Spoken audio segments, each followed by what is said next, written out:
Welcome to Vlogz Automotive Podcast, a hybrid call-in talk show where you, the viewer or listener of the Vlogz YouTube channel, can tune in and listen to the latest in automotive news and happenings within the automotive space. I'm Mario Gear. Want to be a part of the show? It's easy. Just call our show voicemail hotline at 805-419-5129 any time of the day of the week before the following Thursday and leave a message. Or now just join us live via the Clubhouse app and come on stage and be a part of the show. This takes place every Thursday at 7 p.m. Eastern, 4 p.m. Pacific. If you're not already doing so, consider hitting that subscribe button, hitting that thumbs up, share this out, and tell your family and friends. So sit back, crack open the cold one, and enjoy the show.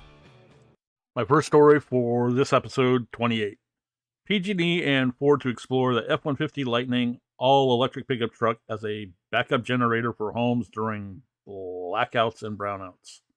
Let's get into the story. Pacific Gas and Electric Company and Ford Motor Company are collaborating to explore how Ford's new F-150 Lightning pickup truck can provide backup power for customers' homes in the California utility service area. Earlier this week, PG&E announced a similar pilot with General Motors. And if you check my last podcast on episode 25, I go into detail about that particular pilot story. I'll have a link card in the show note descriptions for you to check out. So, yeah. So if you want to check that out after this episode, check that one out. Now, back with the rest of the story. That involves testing bi-directional charging capabilities to send electricity from the grid to the EV's battery and back in the event of an outage. The utility company has to cut off power for hundreds of thousands of homes and businesses last year to prevent power lines from sparking wildfires during high-risk weather conditions. So it's teaming up with automakers to find ways to avoid overstressing the grid. Today, quote, today we are seeing breakthrough opportunities at the intersection of energy and transportation industries, PG&E CEO Patty Pope said in a statement. As more electric vehicles and new charging technologies become available, it is critical that we better understand how EVs can interact with the electric grid and how we can best support our customers, end quote. Ford announced plans to build the Lightning with bidirectional charging capabilities back in May of 2021. The pickup's 9.6 kilowatt of intelligent backup power and onboard generator that's making its debut in the Lightning can provide up to 10 days of power for homes during an outage, depending on home usage, says PG&E. Ford has previously said it could provide full home power for up to 3 days on a full charge. I'll get more into that and my opinions on that in my monologue, or end monologue, or whatever you want to call it.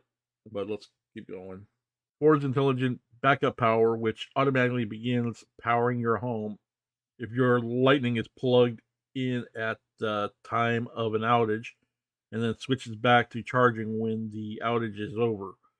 We'll see its first installation in spring 2022.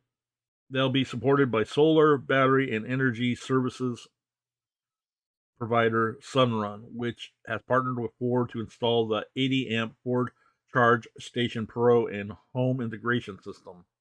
Through an initial deployment with a smaller number of customer homes, PG&E aims to study Ford's technology and learn how it connects to the electric grid and help it keep and how it can support customers' resiliency during grid outages.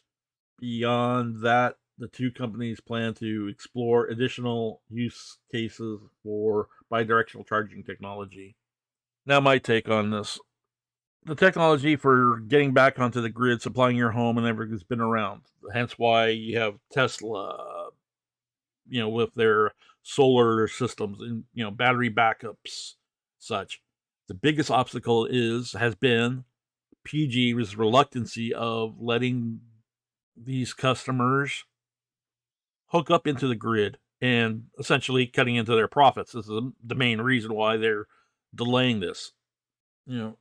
It's just crazy. So here's my take on it.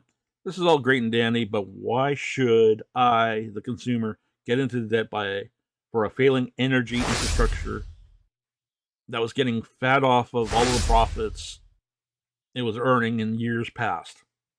I can install a dedicated emergency generator system, as like the one pictured to the left, for at my home for probably 98% cheaper than the cost of an all-electric pickup truck from either of the big auto manufacturers, be it GM, Hummer, or Ford at this time. I'm sure there are probably others that are in the works as well. And maybe even increase my property value by adding that generator to boot. So comment down below what you guys think. And let me know if you want to further continue this discussion on a Clubhouse room event to hear ideas and discuss your opinions on this. If there's enough interest, I will schedule a room in the following days or next week if there's enough interest for it. I think this is the time we should have this type of discussion. So there we go. Volkswagen and Ford expand collaboration on MEB electric platforms. Ford to build another electric model based on the MEB platform. MEB volume to be doubled to 1.2 million units over life cycle. Next step of strategic alliance with Ford on commercial vehicles, electrification, and autonomous driving. Thomas Schmall, profitability and speed are now critical for finally achieving the breakthrough of e-mobility in Europe. Ford Motor Company and the Volkswagen Group are extending their e-mobility partnership. Ford plans to produce another electric model for the European market based on the MEB platform. The automaker will also double its planned MEB volume to 1.2 million units over 6 years timeframe. The achievement was signed as part of a strategic alliance between Ford and Volkswagen, which includes e-mobility, commercial vehicles, and autonomous driving. Designed as an open vehicle platform, the MEB Modular Electric Toolkit allows car manufacturers to electrify their portfolio quickly and cost efficiently. Thomas Schmall, Volkswagen Group Board of Management member for technology and CEO of Volkswagen Group Components. Profitability and speed are now critical for financially achieving our breakthrough of e-mobility in Europe. We are tackling both together with Ford. Today's agreement will further accelerate the electrification of the two companies. This is also proof of the strength of the MEB, which provides a unique package of high-tech, competitive cost, and speed of implementing projects. The electric platform is thus the ideal solution for companies looking to speed up their electrification. The first Ford model to use the MEB will be an all-electric crossover. It is expected to roll off the assembly line at the Ford Electrification Center in Cologne from 2023 and will give a further push to the automaker's e-mobility strategy. Ford had originally planned just one model based on the MEB with a total volume of around 600,000 units.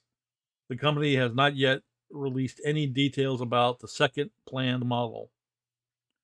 Stuart Rowley, chair of Ford of Europe, our strategic alliance with Volkswagen is an important element of Ford's commitment to offer an all-electric range of vehicles that are uniquely Ford and designed to meet the mobility needs of a modern Europe that is leading the first fight against climate change. For Volkswagen, expanding the collaboration with Ford will take it one step closer to becoming a platform supplier for electric vehicles as a further pillar of in addition to the core business. The MEB platform, which can be used by various brands and manufacturers, already provides the technology based on 10 electric models from 5 brands, used to build approximately 300,000 units in 2021. It is one of the leading electric platforms worldwide. The MEB offers a high level of competitiveness while providing considerable freedom in design and model development. It covers a wide range of segments and vehicle types, from compact vehicles up to SUVs and vans.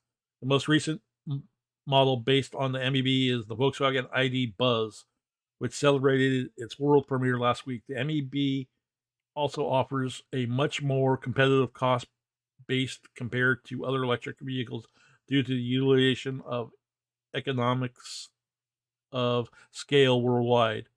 It is mainly manufactured at the German location of Volkswagen Group Components in whatever, I'll pronounce those names, you can read it in the article. To help achieve the breakthrough in e-mobility worldwide, Volkswagen shares the MEB with other group platforms with partners. The newly created business unit, Platform Business, is responsible for these partnerships. Volkswagen's future platform, SSP, will also be shared with partners. The use of various brands and manufacturers is also being taken into account in the development from the outset. So there you go. I think this is the future of the automaker industry going forward, is partnership and alliances. Going into an electrification age. Good, bad. Comment down below what you think and your opinions.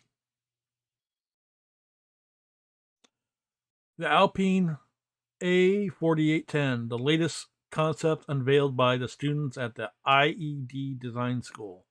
The A4810 represents a futuristic hydrogen-powered two-seater sports car or supercar. It has been designed by students at the IED Design School in Turin in collaboration with Alpine. The model embraces next-generation technology without losing sight of the traditional roots of the Alpine brand. The name A4810 conveys the brand's legacy as 4810 in the height of the Mont Blanc, which is the most emblematic peak in the Alps. Today, 28 master's students studying transportation design at the IED presented their own take on the concept of sportiness with the A4810 project by IED, a hydrogen-powered two-seater supercar based on a brief from the Alpine design team. The A4810 is a car that embraces next-generation technology while also championing the traditional characteristics of the Alpine brand that was founded in 1955. A model that is not only technical advanced, but also environmentally friendly. The A4810 provides a glimpse into the future supercars. The student-led project is an ideal way for Alpine to broaden its horizons to new generations of designers and drivers, and raise awareness of innovative projects presented by talented students.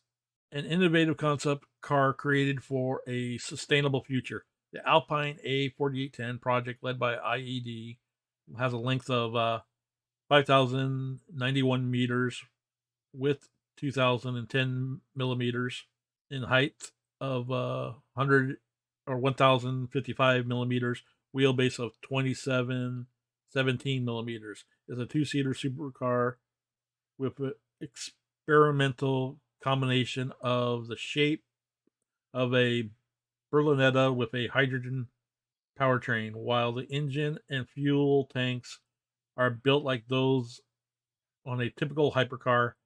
The subtraction process is proof of strong innovation. The design element between empty and full spaces, giving the vehicle a lightweight look, aerodynamic features inspired by F1 models. Furthermore, the A4810 project, led by IED, was tasked with bringing the brand to the cups of sports car category. The French spirit has been skillfully preserved while avoiding the pitfalls of unnecessary formal elements. Designers focused on the overlapping layers and sculptural aspects of the car's silhouette. The bitone color, matte black, and carbon fiber highlights create a bold contrast with each part of the car, making them stand out according to their function, aerodynamics, mechanical, or merely formal. The team of students used digital tools to design the interior through sketches, 3D models, renderings, animation, and HMI, human machine interface, developed in incorporating hydrogen power supply. It means that they developed a full-fledged concept that is almost ready to take the road of a much sustainable future, one without emissions. An IED led project in collaboration with Alpine. Alpine challenged the students to design a super Berlinetta for the year 2035. The two-seater supercar was designed to be a high-performing vehicle both in terms of performance and environmental impact. After the brief was given, last alum students worked individually to come up with their own interpretation and present it to the brand.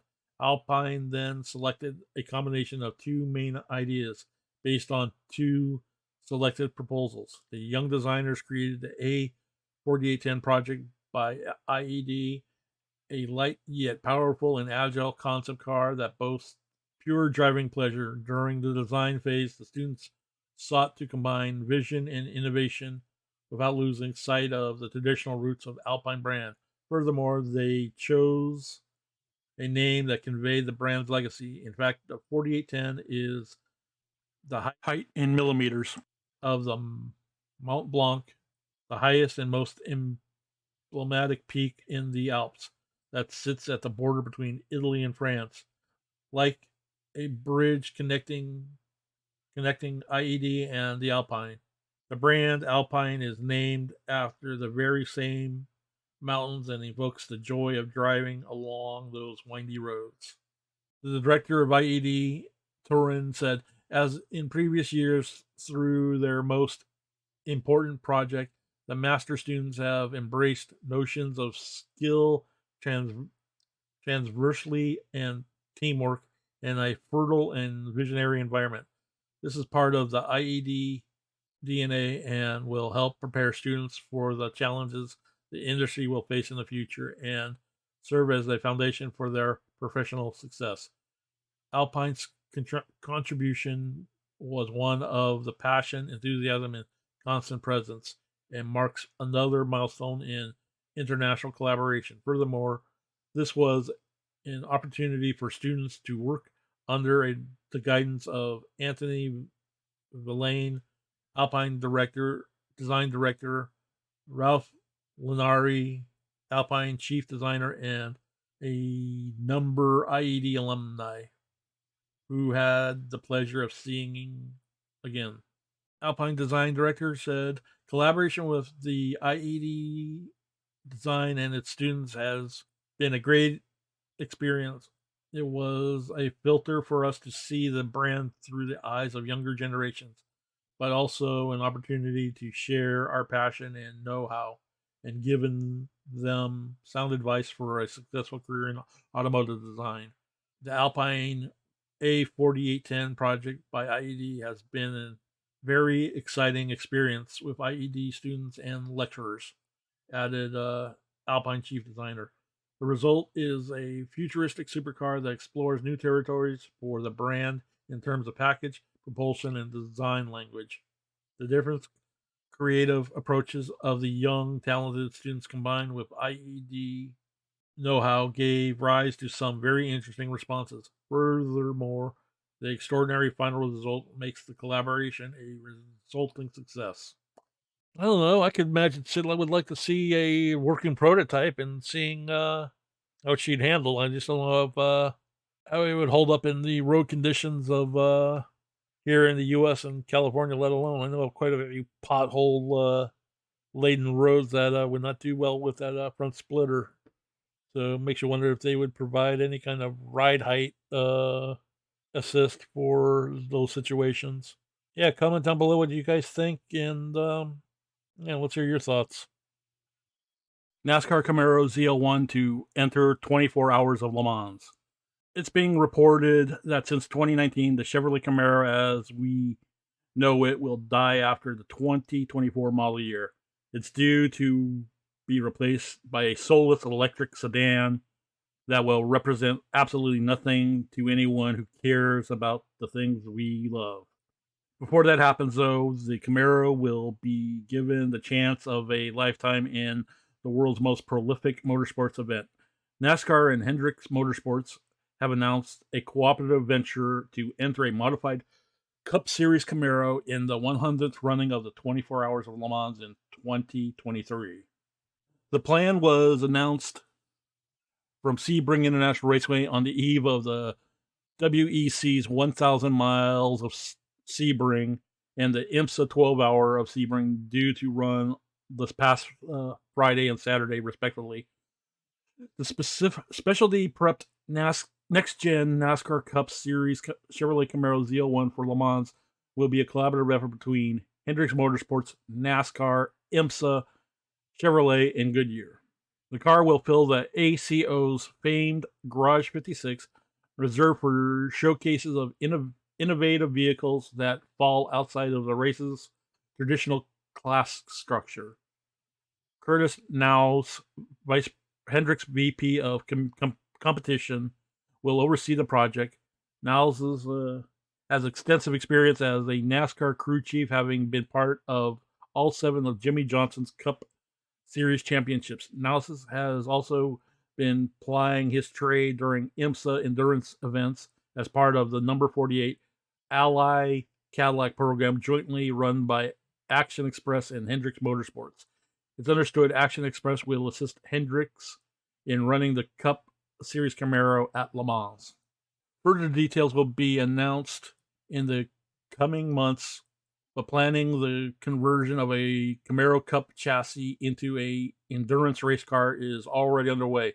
Modifications like functioning head and taillights will be a must, along with air jacks to help facilitate pit stops. Easing driver swaps will need to be considered along with refueling and the fuel capacity, among other things. The next gen Cup car has been heralded by many as a step towards a GT3 style platform that introduces NASCAR to a modern era of performance. This isn't the first time NASCAR has been to Le Mans, though. In 1976, NASCAR founder Bill France Sr. organized the entry of 2 Grand National stock cars, a Dodge Charger and a Ford Torino, into the 24-hour race. French media called them monsters. This isn't even the Camaro's first trip to Le Sar either. The pony car was represented in the 81 and 82 races by Bill Hagan's Stratograph Racing. The 81 car was a second-gen Camaro body draped over a tube frame Outlaw chassis housing a 600 horsepower 393 small block stroker motor, while the 82, the second gen, was joined by a third gen with a 358 cubic inch V8. In case you're curious, the third gen finished second in its class and 17th overall. Due to the Garage 56 rules, the next gen Cup Series Camaro won't be eligible to compete for the overall victory in 2023, but it will be officially scored as part of the race's overall classification. 2023 will also mark the last trip to the Le Mans for the Corvette C8R, which is due to be replaced in 2024 by the Corvette Z06 GT3R. So there you have it. Tell me what you guys think. Leave your comments down below. Is that something you're going to want to see? And, yeah. Maserati unveils all-electric plans starting with a new 1,200 horsepower Gran Turismo. Key points. Maserati plans to offer an electric version of its unique lineup beginning next year with a new Gran Turismo car featuring more than 1,200 horsepower, the company said on last Thursday. The Gran Turismo Folgore, I hope I pronounced that right, will be the first all-electric vehicle for the famed Italian brand, which is owned by Stellantis, formerly Fiat Chrysler. Maserati CEO David Gresso described the EV transformation, including a target to go totally electric by 2030, as a defining moment for the company. Detroit luxury auto brand Maserati plans to offer electric versions of its entire lineup by 2025, starting next year with the new Gran Turismo EV featuring more than 1,200 horsepower, the company said last Thursday. The Gran Turismo Folgore will be the first all-electric vehicle for the famed Italian brand, which is owned by Stellantis, formerly Fiat Chrysler. It's expected to have a top speed of nearly 190 miles per hour and achieve a 0 to 62 mile per hour in just under 3 seconds, the company said.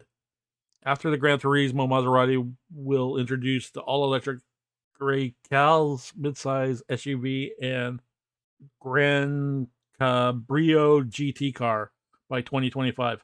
Maserati also plans to add electric versions of its MC20 supercar, Quattroporto sedan, and Levante SUV. Maserati, the CEO, on Thursday described the EV transformation, including its target of going totally electric by 2030, as a defining moment for the more than a century-old automaker. Nearly all major automakers, specifically luxury ones such as Maserati, have announced plans for EV to represent a majority, if not all, of their sales by 2030. Preview images of the electric Gran Turismo released last Thursday show a smooth exterior design for the 4-seat coupe. Maserati did not release expected pricing for the new EV. Its current traditional model ranges from about $78,000 to more than $200,000. So what do you guys think? Are you going to be looking forward to an EV Maserati sports cars? Do you think there'll be even attainable pricing if they get slowly start getting mass produced? Will we see a sub six-figure electric luxury or sports car that the masses can possibly afford, or even under 50,000? If so, what cars would you like to see under the 50,000 mark? Let's say European sports car market levels at current US C8 prices. So, okay, let's go under 90,000 pricing. Comment down below what you guys think.